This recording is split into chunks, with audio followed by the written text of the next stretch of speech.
जय हिंद दोस्तों, मैं उत्कर्ष सिंह स्वागत करता हूं इंडस रेंजर्स के आपके इस यूट्यूब चैनल पे। जैसा कि 2 दिन पहले ही एक बहुत ही बड़ी अनाउंसमेंट हुई है। आरआरबी ने एक बहुत ही बम्पर वैकेंसी निकालकर बताया है कि 13,217 पोस्ट पर वैकेंसी आ चुकी हैं। यानी कि एक तरफ एसएससी का प्रोटेस्ट हो रहा है और दूसरी तरफ आरआरबी ने अपना पूरा नौकरी का पिटारा खोल दिया। यानी कि 13,217 पदों पर रिक्तियां पे वैकेंसीज आ चुकी हैं।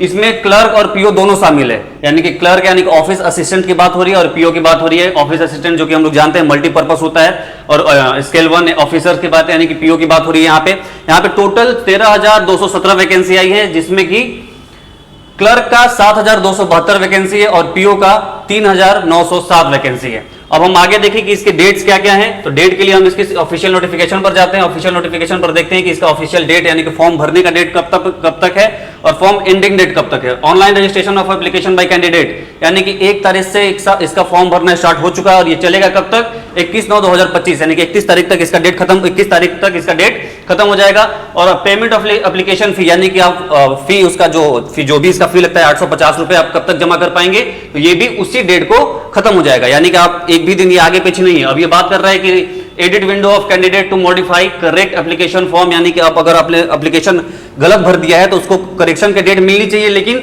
यहां पे अभी तक आरआरबी ने ऐसा कोई डेट नहीं दिया है, लेकिन ये डेट आएगा। ये कंफर्म है कि ये डेट आएगा, आगे आने वाले दिनों में आए, जब तक भी आ जाए। अब ये हम देखते हैं कि ये सारी चीजें आपको उसमें देखने को मिल जाएगी। कौन सा एग्जाम कब होगा, यानी कि प्री का एग्जाम बता रहा है कि नवंबर में हो जाएगा, फिर कह रहा है कि वो नवंबर दिसंबर में हो जाएगा, और बाकी सारी चीजें ये फरवरी मार्च तक ये प्रोविजनल अलॉटमेंट यानी कि आपकी ज्वाइनिंग भी करा देंगे। कहने का मतलब ये है कि नवंबर से लेकर मार्च तक के बीच में आपकी ज्वाइनिंग हो जाएगी। यानी कि 3 और 5 महीने में पूरी आरआरबी आपको बैठाकर सैलरी देने लग जाएगी। 5वें से 6ठे महीने में आपकी सैलरी आपके घर पर आ जाएगी।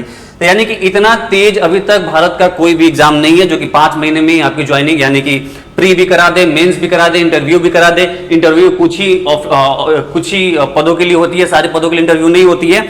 हम आगे देखें तो बात करें कि इसमें की सबसे बड़ी पोस्ट इसमें कौन सी होती है। तो सबसे बड़ी पोस्ट की बात करें तो ऑफिसर स्केल 3, ऑफिसर स्केल 3 का मतलब क्या है कि इसमें जो है ऑफिसर स्केल 3 की बात करूं मैं, ऑफिसर स्केल 3 देखिए, इसमें जो सबसे बड़ी पोस्ट होता है वो होता है ऑफिसर स्केल 3 ऑफिसर स्केल 3। इसमें क्या होता है कि इसमें बहुत ज्यादा वैकेंसीज नहीं आती है। इसमें बहुत ज्यादा वैकेंसीज ना आने का कारण है इसमें पहले ही कहता है कि भाई आपको 5 साल का एक्सपीरियंस चाहिए। अब बताइए कि मैं खुद ही बैंक में नौकरी करने के लिए जा रहा हूं और पहले ही कह रहा है कि मुझे 5 साल की वैकेंसी चाहिए। लेकिन इसमें क्या है कि इसमें वो लोग जाते हैं जो जिनके पास एक्सपीरियंस होता है, वो प्राइवेट बैंक में जॉब कर चुके होते हैं। तो इसमें क्या है कि इसमें टोटल 199 वैकेंसीज है। 199 सिर्फ 199 भर्तियां हैं। बाकी भर्तियां जो है वो पीओ में है और स्केल 1 में और उसमें किसकी बात कर रहे थे हम लोग, क्लर्क में है, पीओ में है और क्लर्क में है। इतनी सारी वैकेंसी इसमें। उसके बाद हम बात करें कि ऑफिसर सबसे ज्यादा सैलरी होती किसकी है, तो सबसे ज्यादा सैलरी होती है यही ऑफिसर स्केल 3 की, जिसकी 90,000 से स्टार्ट ही होता है। और बात करें कि पीओ की तो यहां से 35,000 इससे स्टार्ट होती है और 65 से 70,000 रुपए 65 से 70,000 रुपए के बीच में इनको मिलता है। और इनकी बात करें तो इनको 35,000 के करीब में इनको मिलता है। अब बात करें कि इसका वो क्या हो सकता है, किस बेसिस पर हम लोग इस फॉर्म को भरेंगे, तो हम लोग बात करें तो ग्रेजुएशन चाहे आप ये पीओ के लिए फॉर्म भरें या फिर क्लर्क के लिए बात करें। और इसके लिए आप सीधे इसके नोटिफिकेशन पर जाकर देख सकते हैं कि क्या ये कह रहा है।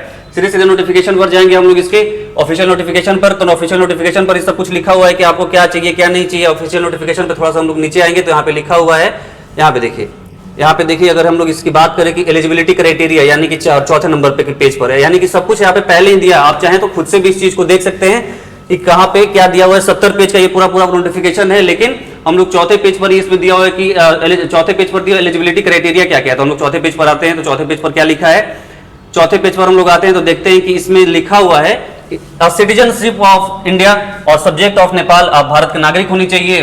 भूटान या फिर नेपाल के भी नागरिक इसमें इंक्लूडेड होते हैं, उसके लिए कुछ डॉक्यूमेंट्स बनवाने पड़ते हैं। और आगे देखें तो इसमें क्या है, एज लिमिट की बात करें तो एज लिमिट कह रहा है कि candidate should be not have been born earlier than 2/9/1997, यानी कि आप 2 सितंबर 1997 से पहले आपका जन्म ना हुआ हो, और 1/9/2007 यानी कि और 1 सितंबर 2007 के बाद भी आपका जन्म ना हुआ हो। अगर 2 सितंबर को भी अगर आपका जन्म हुआ है तब भी आप इस एग्जाम के लिए एलिजिबल हैं। अदरवाइज अगर आप यह बात करें कि अगर आप 1 सितंबर को पैदा हुए हैं यानी कि आप इस एग्जाम के लिए एलिजिबल नहीं है।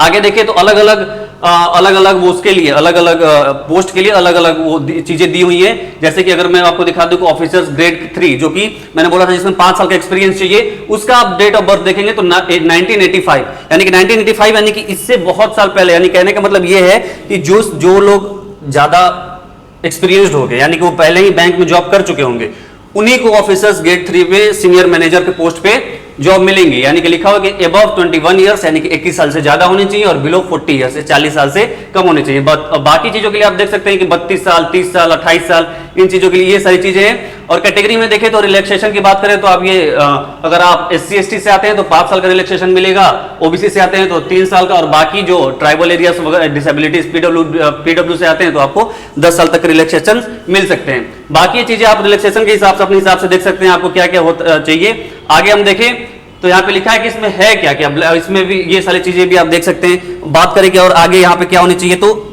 एक चीज जो सबसे इसमें इंपॉर्टेंट है, आपको लोकल लैंग्वेज आनी चाहिए। लोकल लैंग्वेज कहने का मतलब क्या है, ये जो है ग्रामीण बैंक के लिए ये पोस्ट निकाली गई है। तो ग्रामीण बैंक होता क्या है, तो आप कहीं ना कहीं गांव में जाएंगे, आपको रिमोट एरियाज में रहना पड़ेगा, तो वहां के लोकल लोग ही तो उस बैंक में आएंगे। अब आपको उन लोकल लोगों की भाषा ही नहीं आती तो आप उनसे डील कैसे करेंगे। तो इसके लिए आपको लोकल लैंग्वेज आना बहुत जरूरी है। जैसे कि हम लोग उत्तर प्रदेश से बिलोंग करते हैं तो यहाँ की लोकल लैंग्वेज हिंदी है, तो आप यहाँ पर अगर आपको हिंदी नहीं आती तो आपको यहाँ पे सिलेक्ट नहीं किया जाएगा इसमें। और ये उनको पता कैसे चलेगा कि आपको हिंदी आती है या नहीं आती है, आपके पास कोई सर्टिफिकेट है या फिर ऐसा कुछ है। तो 8 क्लास तक के सर्टिफिकेट वो मांगते हैं कि 8 क्लास तक अगर आपको हिंदी आती है तो 8 क्लास तक आप हिंदी पढ़े होंगे, तो 8 क्लास में जो हमें मिलता है उसमें हिंदी का मेंशन होगा ही होगा। अगर मान के चलिए बाई चांस आपके पास वो सर्टिफिकेट नहीं है, तो जो हम लोग को 10th क्लास तक 12th क्लास तक भी उस हिंदी एक भाषा के रूप में पढ़ाई जाती है। मान के चलिए कि आपको वो लैंग्वेज भी नहीं आता है, मान के चलिए आप आंध्र प्रदेश से फॉर्म भर रहे हैं और आपको वो लैंग्वेज नहीं आता, या फिर कर्नाटक से फॉर्म भरते हैं और आपको कन्नड़ नहीं आता, तो मैं ये कह रहा हूं कि ये RRB ऐसा कहती है कि आपको वो 1 साल का टाइम देती है। 1 साल में अगर आप वो लैंग्वेज सीख सकते हैं तो सीख लीजिए। 1 साल बाद आपका वर्बली एक टेस्ट होगा और अगर आप उस टेस्ट में पास हो गए तो आपको ज्वाइनिंग लेटर दे दी जाएगी। आगे बात करें कि इसमें और क्या क्या चीजें होती हैं, तो कहने का मतलब ये है कि अगर आप ऑफिसर्स के पोस्ट पे जा रहे हैं तो आपको प्री भी देना होगा, मेंस भी देना होगा और इंटरव्यू भी देना होगा। अगर आप ऑफिसर या स्केल 3 पे जाते हैं तब अगर आप सिर्फ क्लर्क के लिए जाते हैं तो उसमें सिर्फ आपको मेंस और इंटरव्यू देना होगा। कहने का मतलब ये है कि प्री और मेंस देना होगा। तो प्री में क्या होता है कि प्री में होता है आपको अगर आपको इंग्लिश नहीं आती, जैसे कि हमें ग्रामीण बैंक में जाना है, तो ग्रामीण तो हमारे भारत के मैक्सिमम राज्यों में इंग्लिश एक बहुत ही महत्वपूर्ण भाषा नहीं मानी जाती है। तो ग्रामीण बैंकों में जाना है तो ग्रामीण में बहुत सारे लोगों को इंग्लिश नहीं आती, तो इंग्लिश को इसलिए प्री में इंग्लिश नहीं रखा गया है। और मेंस में भी आपको दोनों में से कोई एक ही चुनना होगा, या तो आप हिंदी चुन सकते हैं या तो फिर इंग्लिश चुन सकते हैं। इसके लिए मैं आपको दिखा देता हूं यहाँ पे इसमें कि क्या क्या सब्जेक्ट्स पूछे जाएंगे। यहाँ पे मैं दिखाऊं आपको, तो सीधे हम सीधे चलते हैं पेज नंबर 19 पे। पेज नंबर 19 पे चलते हैं, वहीं पे सारी चीजें लिखी हुई हैं। यहाँ पे देखिए कि किस राज्यों में आपको किस भाषा में एग्जामिनेशन देने होंगे। यानी कि अगर आंध्र प्रदेश की बात करें तो इंग्लिश, हिंदी, तेलुगु, और अरुणाचल प्रदेश की बात करें तो इंग्लिश, हिंदी, ऐसे सारे राज्यों के लिए यहाँ पे लिखा गया है कि इसमें क्या क्या आपको किस लैंग्वेज में आपको एग्जाम देना मैंडेटरी है। इंग्लिश तो सब में ही आपको दिख जाएगा, version medium of examination English हर जगह दिख जाएगा। बाकी अलग अलग राज्यों में जो उसकी ओरिजिनल राजकीय भाषा है उसमें भी आप एग्जाम दे सकते हैं। आगे हम बात करें कि किसमें क्या पूछेगा, तो यहाँ पे दिखा है कि officer skills 2 single level examination objective में अगर बात करें तो रीजनिंग जो होगा 40 रीजनिंग के क्वेश्चन होंगे, 50 नंबर के होंगे जो कि 30 मिनट तक होंगे। कंप्यूटर नॉलेज आपको चेक की जाएगी। इसी तरह आपको फाइनेंशियल अवेयरनेस होगा, इंग्लिश लैंग्वेज होगा। मैंने बोला था कि इंग्लिश या हिंदी में से दोनों में से कोई एक आप चुन सकते हैं, या तो आप इंग्लिश चुन लीजिए या तो हिंदी चुन लीजिए। उसके बाद quantitative aptitude and data interpretation भी होंगे, यानी कि टोटल 200 क्वेश्चन होंगे 200 मार्क्स के, और ये 120 मिनट के होंगे, यानी कि आपके 2 घंटे का एग्जामिनेशन होगा। और ये सारी चीजें छोड़कर अगर मैं थोड़ा सा ऊपर आ रहा हूं तो यहाँ पे आपको दिखेगा कि प्री में क्या क्या पूछी जाती है। प्री की अगर मैं बात करूं तो प्री का क्वेश्चन यहीं पे आपको दिखेगा कि हाँ यहाँ पे देखिए, online examination structure, the structure of examination will be conducted online are follows preliminary examination objective. अगर प्री की बात करें तो आपको इंग्लिश नहीं आता है तो इंग्लिश मत पढ़िए, छोड़ दीजिए। यहाँ पे रीजनिंग सिर्फ 40 क्वेश्चन होंगे, न्यूमेरिकल एबिलिटी यानी कि मैथ 40 क्वेश्चन होगा, जो मैक्सिमम मार्क्स 40 क्वेश्चन 40 नंबर के, मैथ भी 40 क्वेश्चन 40 नंबर के, लेकिन रीजनिंग के लिए 25 मिनट मिलेगा और मैथ के लिए 20 मिनट मिलेगा।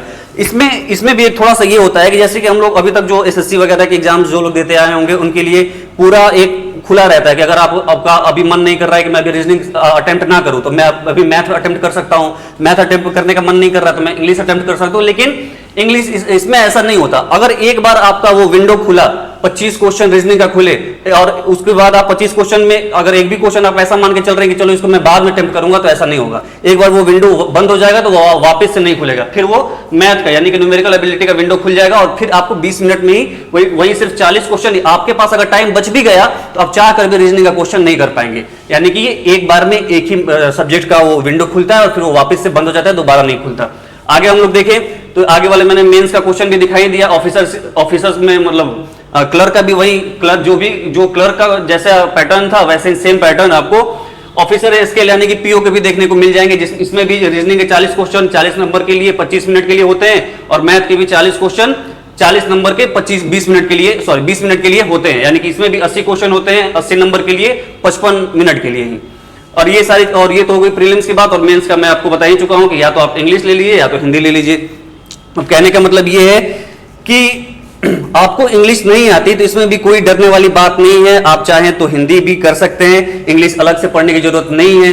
अगर आप सिर्फ मैं तो कहूंगा कि आप सिर्फ मैथ पे फोकस करिए और बाकी जो चीजें लिखी हुई है रीजनिंग, कंप्यूटर का नॉलेज होना बहुत जरूरी है। आप इस नोटिफिकेशन को पढ़ेंगे नीचे करके तो इसमें लिखा एक जगह रहेगा कि कंप्यूटर नॉलेज इज मैंडेटरी। कहने का मतलब कि वो भी आपके कहीं अलग से टेस्ट नहीं हुआ कंप्यूटर का, मेंस में इसका सवाल पूछ लेंगे कंप्यूटर का, जिससे आपको उनको पता चल जाएगा कि आपको कंप्यूटर की जानकारी है कि नहीं है। दूसरी बात कि इसमें ऐसे नहीं है कि एक ही बार में कट ऑफ आता है और आप उस कट ऑफ को पार कर जाएंगे तो आपका मेरिट लिस्ट में नाम आ जाएगा। इसमें भी ऐसा नहीं है। इसमें क्या है, इसमें क्या होता है कि इसमें अलग अलग सेक्शनल कट ऑफ्स आते हैं। आपको पहले सेक्शनल कट ऑफ पार करना होगा, फिर एक फाइनल कट ऑफ बनेगा, फिर आप उसको पार करेंगे तब जाकर आप मेरिट लिस्ट में हो सकता है कि आए। इसमें क्या होता है कि सेक्शनल कट ऑफ पार करने के लिए भी अलग अलग उनका एक मतलब अलग एक क्राइटेरिया होता है कि इतने मैंने सेक्शनल कट ऑफ इतने परसेंट का है, इसको आप पार करेंगे, फिर आप सबको मिलाकर एक कट ऑफ तैयार किया जाता है, फिर आप उसको पार करेंगे तब जाकर आप मेरिट लिस्ट में आएंगे। तो यही सारी चीजें थी जो कि इसमें जानना था आपको। कंप्यूटर वाला मैंने बता ही दिया कि अगर कंप्यूटर का कोई अलग से टेस्ट नहीं होगा, मेंस में आपका क्वेश्चन पूछ लेंगे कंप्यूटर के और वहां पे आपको बताना पड़ेगा। अगर आप उसमें भी अगर कहीं आप सारा कंप्यूटर क्वेश्चन छोड़कर आ गए तो हो सकता है कि वहां भी आपका सिलेक्शन ना हो। लैंग्वेज बैरियर भी मैंने बता ही दिया कि लैंग्वेज क्या है, कैसे है। बाकी चीजें और भी चीजें जो आपको जाननी है आप इसको डाउनलोड कर सकते हैं आरआरबी के ऑफिशियल वेबसाइट से। बाकी ऐसे ही आप तैयारी करते हैं और भी आगे अब अगर इसमें और कोई एक्स्ट्रा अपडेट आता है तो हम लोग इस चैनल पे उस अपडेट को लाकर आपको बताते रहेंगे। जैसा होगा आप इस चैनल से जुड़े रहें। तब तक के लिए आप पढ़ाई करते रहें। जय हिंद।